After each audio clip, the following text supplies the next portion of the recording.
here reports Dr. Citrano and What we have to do is we have to separate facts from conjecture. Well, that shouldn't take long. We don't know any facts. Yes, we do.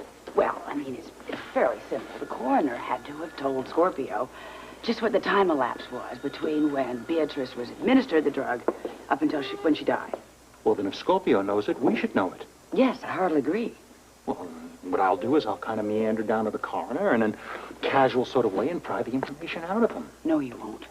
Because first of all, that is official police business.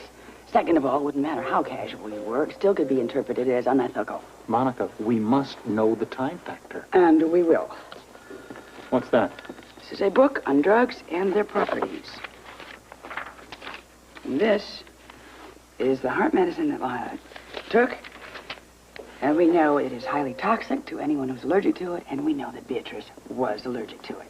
How toxic? Death can occur within minutes. In minutes? Seconds in some recorded cases. Well, that's the answer, then. Father couldn't possibly have done it. I thought of that. What do you mean, thought of it? That clears him entirely, Monica. Well, it does a little bit more than just suggest that it was not Edward that administered that drug to Beatrice. What then? It suggests that the killer could have been Lila.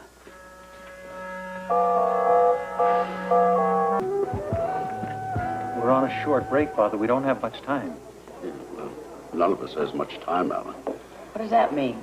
Before I have to start my stretch. Your what? Go to prison. You know, but fortunately, I am getting prepared. Oh, really? How are you doing that? I had a very illuminating talk with Grant Andrews. About what? Well, life behind bars. The right things to do when I get to the big house. They clang those cell doors in front of my face. Father, nobody is slamming any doors shut on you. Are you kidding? I'm a confessed killer. I could get life. Oh, Grant told you that? Oh, well, they gave him 15 years, and that was only for attempted murder. They'll throw the book at me, there's no doubt about that. But fortunately, he's preparing me for the worst. Really? How? Well, you know, giving me some valuable tips. And for instance, I had to learn how to sharpen a spoon. Why? I need a shiv. That's absolutely essential. I thought you said you needed a spoon. Well, when you're in a slammer, you make a shiv out of the spoon. You know, you honed it down until it's real sharp like a knife. I intend to practice that when I get home. Can I make a suggestion? Don't use Lila's good sterling. That'll break up the set. Oh, Monica, that's another thing. Lila. Now, you know, if they allow visitors and she can bear to see me behind bars, will you bring her to visit me? Oh, sure we will, Edward. In fact, I'll even teach her how to bake a pie with a file in it, and you can saw your way to freedom. Come on, Monica, don't make light of this. You're looking at a man on his way to perdition. You're not on your way to anywhere. We better tell him, Monica. Don't. I'm going to burst into tears. Tell me what? You couldn't possibly have killed Beatrice. Haven't you heard a word I said? I confessed. Alan is absolutely right, Edward. There is no way in the world that you could have done it. I gave her the lethal dose. You may have given her some medicine, but you did not give her the drug that killed her. No, your timing was off. Timing? What timing? We researched the drug that did actually kill Beatrice. And it was only a matter of minutes between giving her the drug and her dying. Yeah, well, so? So you were nowhere near Beatrice when she died, which puts you in the clear. Well, that's absurd. I confessed. Why? What difference does it make? Why? You know, I confessed I'm a killer. Will you please knock it off? We can prove you didn't kill anybody. Conclusively, Edward. So You now... can? Yes.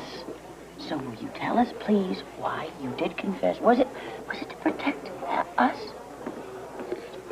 Monica, look, I admitted my crime. Now, what difference does it make why I admitted it? Because you didn't do it. Now, will you stop acting like a martyr for a few minutes and tell us, for goodness sake, why you confessed to a crime that you did not commit? You say this proof is absolutely conclusive? Beyond any doubt. Well, the fact is, The fact is what? I had this dreadful thought that Lila might have done it. Oh. So you confessed to protect Lila? Yeah, I couldn't bear to see that dear woman accused, much less arrested. Good Lord, if they'd ever clamped the handcuffs on that dear lady, I would have been devastated. Well, we all would have, but believe me, Mother did not kill anybody. No, I don't think she did either. Well, I know it's hard to believe, I admit. Hard? It's impossible. Absolutely. However, gentlemen, it does leave us with one looming question. What? Well, since we know that Edward did not do it, and we're quite sure that Lila didn't, then who did kill Beatrice? No, you see, Edward couldn't possibly have murdered Beatrice. It was physically impossible because the drug works in a few minutes and Father was nowhere near Beatrice when she died. But Edward, you confessed. I had my reasons. What reasons? I mean, why would you confess to a crime that you didn't commit? Must I explain? Yes, dear, I think you must. Well, I was just thinking of all our family. I'm still confused. Thinking of our family? For some reason or other, Scorpio has always suspected all of us, and I'm sure he still does. You can't prove anything. Now, let me finish, Alan. Lila, I'm not young any longer. None of us are, dear. No, that's where you're wrong. Alan and Monica have full lives ahead of them, while mine is spent. Oh, Edward, dear, what a foolish thing to say. I mean this, Lila. Now, I have had a very full life, rich and rewarding, better than most men. I have the least to lose. And that's why you confessed? Well, for all of you. Oh, Edward, I'm touched. I'm really touched. You know, when we were first married, I often thought of you as being gallant and brave. But now, after all these years, I find you still are. Well, thank you. I think we're all touched, but can we please put that aside? There is still very much an issue at hand. What issue? The fact that Father did not kill Beatrice. I mean, and I am sure that not one of us in this family did it. Not you, Mother, not you, Monica, and as God is my judge, not I. But somebody killed Beatrice. Exactly, and since we know none of us did it, who did? Well, I have no idea. Well, does anybody? I think our best plan is to try to think like Scorpio would think. Who had the best motive? Well, he has made it crystal clear that he thinks the Quartermains have a corner on the motive market. The whole household. The whole household? Yes.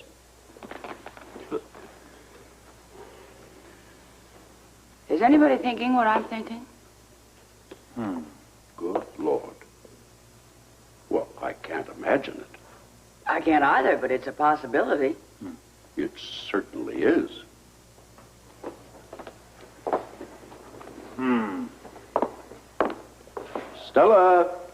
Stella, would you come in here, please? Oh, no, not Stella. I mean, that's out of the question. Our backs are against the wall. Nothing is out of the question. Right, absolutely nothing. Oh, Stella, won't you come in? You want to meet Mr. Quartermain? Yes, just wanted to have a little chat. Won't you please sit down? Sit down. In here? Yes, Stella, please sit down. We have something we want to discuss with you, and we want you to be completely at ease. Yes, and honest. Honest? Are you saying I'm not honest? Good Lord, no, Stella. That is just a figure of speech. I see. Don't be afraid, Stella. Afraid? Oh, I'm not afraid. I'm bewildered. I just thought you wanted me to bring in some ice or Oh, something. no, Stella, we have plenty of ice. Stella, you have always been very loyal to Mrs. Quartermain, have you not? What a silly question, of course. Unusually loyal, wouldn't you say? Of course. Oh, Edward, why don't you just come to the point and get on with it? I mean, Stella has her work to do. All in good time, dear. Would you say that you would defend Mrs. Quartermain against all enemies?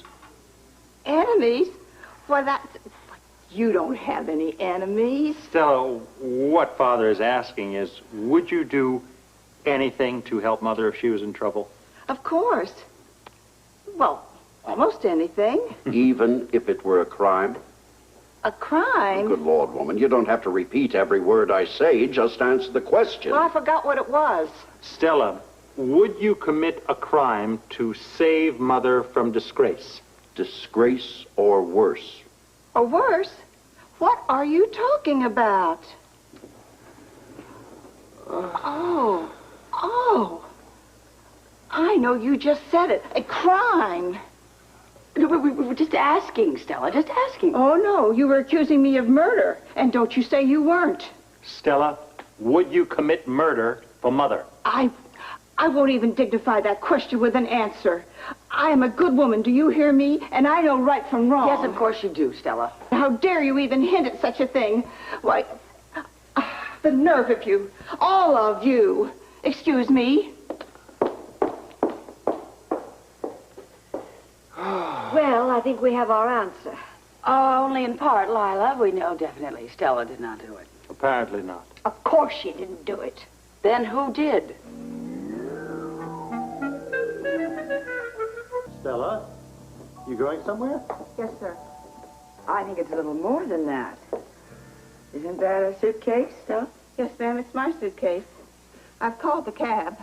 Well, I hardly think this is an appropriate time for a vacation, Stella. Oh, it isn't a vacation. I'm leaving, sir.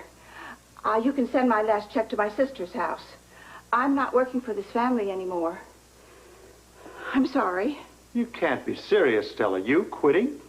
I said I called the cab. Oh, now, come on, Stella. Look, you can realize that, I mean, you're upset, sure, but there's no need to go that far. Oh, yes, there is. I'm not going to work for employers that just accuse me of murder. Not because they think I'm capable of it, but just to save their own skins. How do you expect us to react? Stella, you've been here for years. You're like a member of the family. Then I don't understand why you're betraying me. No one's betraying you. No, it's all in your imagination, Stella. What's all this noise out here? Can't a man read his paper in peace? A suitcase? Stella? Yes, Mr. Quartermain, I'm no longer working here.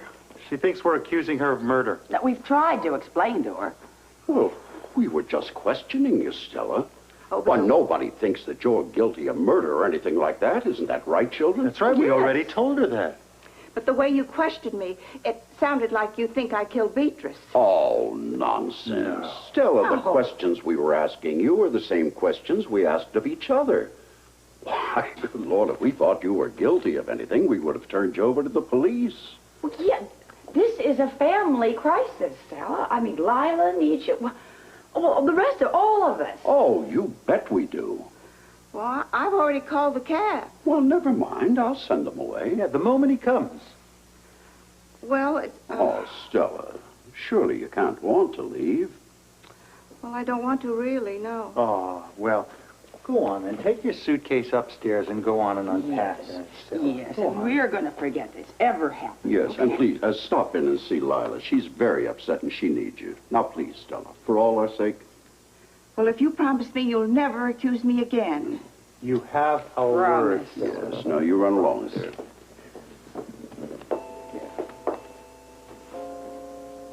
Good afternoon, Amy. Any messages for us?